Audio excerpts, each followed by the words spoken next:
안녕하세요. 미국 이모 비바입니다. 오늘은 미국 문화에 대해서 몇 가지 말씀을 드리려고 해요.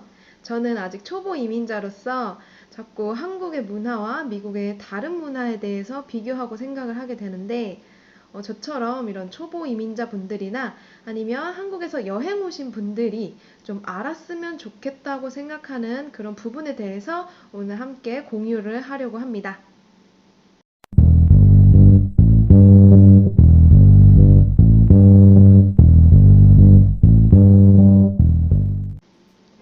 첫 번째, 식당에서 자리 안내를 받기 전까지 입구에서 기다린다. 제가 며칠 전에 식당에 갔는데 한국 분이셨어요. 한국 사람들끼리는 알아보잖아요. 분명히 한국 분이셨는데 저와 제 일행이 식당에서 그 직원이 자리 안내를 해주는 동안에 뒤에서 기다리지 않으시고 바로 식당 안으로 쑥 들어가시더라고요. 그리고 창가 자리에 뭐 좋은 자리가 있는지 없는지 이렇게 식당 안을 둘러보시는 거예요. 미국에서 식당 종업원이 당황하는 거를 보고 싶으시다면 이렇게 하셔도 좋습니다. 하지만 대부분의 식당에서는 이렇게 입구에 자리 안내해주는 직원이 있어요. 그래서 그 직원이 물어볼 때까지 그냥 입구에서 기다리시면 돼요. 몇 명인지 직원이 물어보면 인원수를 얘기를 하고 안내해주는 자리로 가서 앉으시면 됩니다. 웬만하면 안내해주는 자리에 앉으시는 게 좋아요. 왜냐하면 미국에는 팀 문화가 있잖아요. 테이블마다 담당 서버가 정해져 있고 그리고 직원들마다 다 담당하는 구역이 정해져 있기 때문에 식당 측에서 이런 부분을 고려를 해서 손님들을 테이블로 안내를 하는 거죠. 그래서 웬만하면 안내해주는 자리에 가서 앉으시는 게 좋고, 물론 고객 입장에서 창가 자리가 좋은지 야외 테이블이 좋은지 실내가 좋은지 그런 정도는 당연히 요구하실 수 있습니다. 하지만 이런 부분에 대해서 대화가 이루어지기도 전에 먼저 식당 안으로 쑥 들어가서 자리를 막 찾으시는 행동은 미국에서 굉장히 생소한 광경이라는 거 아셨으면 좋겠어요. 하지만 맥도날드처럼 손님이 직접 가서 주문하고 음식을 받아오는 시스템을 가진 그런 아주 캐주얼한 식당에서는 자리를 안내해주는 사람이 없으니까 당연히 손님이 원하는 자리에 가서 그냥 앉으시면 되겠죠? 두 번째, 문 잡아주기. 문을 당길 때는 상관이 없는데 문을 열고 나가는데 뒷사람을 전혀 고려하지 않고 그냥 나가버리면 문이 쿵 닫히잖아요. 뒷사람이 다칠 수가 있겠죠. 그래서 문을 열고 나갈 때 문을 잡아주는, 뒤에 사람이 있는지 없는지 한번 확인을 하고 문을 잡아주는 이런 매너손 잊지 않으셨으면 좋겠습니다. 요즘에는 한국에서도 이렇게 매너손을 하시는 분들이 많기 때문에 이 부분에 대해서는 길게 말씀드리지 않을 거예요. 하지만 한국에서 이렇게 문을 잡아주는 습관이 들어있지 않은 분들은 미국 여행을 하실 때 의식적으로 일부러라도 조금 뒷사람을 살피고 매너손을 해주는, 문을 잡아주는 그런 좋은 습관을 들이시면 더 좋을 것 같습니다. 세 번째, 사람이 먼저다. 한국에서 운전 습관이 든 분들은 미국에서 운전을 할 때 조금 당황스러운 순간이 있을 수가 있어요. 여기서는 보행자가 무조건 우선이기 때문에 차량이 보행자를 기다려주는 경우가 많이 있습니다.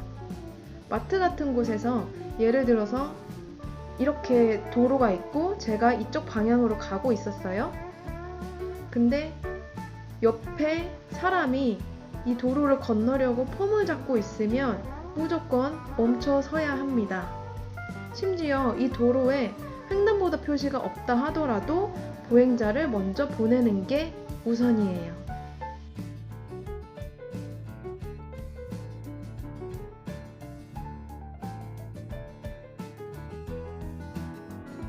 사실 한국에서는 같은 상황에 처한다면 보행자가 차량이 다 지나갈 때까지 기다렸다가 안전한 상태에서 길을 건너잖아요.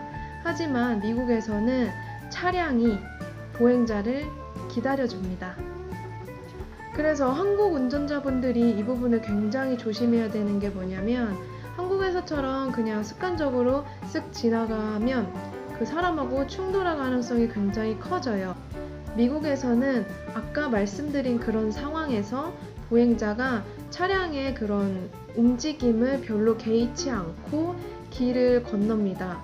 왜냐하면 운전자가 반드시 멈춰줄 거라는 거를 알기 때문이에요. 운전자와 보행자 모든 사람이 다 보행자가 우선이라는 거를 인지하고 있기 때문입니다. 그래서 미국에서 운전을 할 때는 마음의 여유를 가지고 사람이 먼저다 라는 생각을 항상 하고 계시면 좋을 것 같습니다. 네 번째, 스톱 사인에서는 확실히 멈춘다. 미국 문화에 대해서 조금이라도 관심이 있으셨던 분들 아니면 미드를 즐겨보시는 분들은 스톱 사인의 존재를 이미 알고 계실 거예요. 스톱 사인이 있으면 3초는 확실하게 멈췄다가 다시 주행을 하셔야 됩니다. 미국에서는 교차로가 있는 구간 그리고 신호등이 없이 횡단보도가 있는 구간에서는 대부분 스톱 사인이 있기 마련이에요. 그런데 만약에 스톱 사인에서 확실히 멈추지 않고 차가 달려오던 그대로 쭉 달려와서 브레이크 살짝 밟았다가 다시 그 관성을 살려서 그대로 주행하면 바로 벌금. 물론 목격자가 없으면 괜찮을 수도 있어요. 하지만 이 광경을 경찰이 목격하면 반드시 티켓을 끊게 되어 있습니다. 당신은 스톱 사인을 지키는 척만 했으니까 티켓을 끊겠습니다. 이렇게 되는 거죠. 기분 좋게 여행하러 왔는데 티켓 끊으면 얼마나 기분이 상하겠어요. 그래서 스톱 사인에서는 반드시 차를 멈춰서 좌우 앞을 살피면서 3초는 확실하게 멈췄다가 다시 출발하시는 것이 좋습니다. 그리고 스톱 사인 관련해서 또 주의할 점이 노란색 스쿨버스에도 스톱 사인이 달려 있어요. 그래서 주행을 할 때는 상관이 없는데 그 스쿨버스가 정차해서 스톱 사인을 쫙 펼치면 길에 있는 스톱 사인하고 동일하게 생각하시면 됩니다. 자, 지금까지 한국과 다소 다른 미국 문화에 대해서 말씀을 드렸어요. 사실 식당에서 본 그 한국분 때문에 제가 이 영상을 찍게 됐습니다. 미국에 여행 오시는 분들께서 이런 부분을 미리 좀 인지를 하고 계시면 좋을 것 같아요. 그리고 미국에서 운전을 하실 때는 항상 마음의 여유를 가지고 사람이 먼저라는 생각을 가지고 그리고 그 교통의 흐름에 방해되지 않을 정도로만 천천히 여유를 가지고 운전하시는 것이 좋습니다. 당연한 얘기죠? 당연한 얘기는 이쯤 하고 저는 다음 영상으로 또 찾아뵙겠습니다. 시청해주셔서 감사합니다.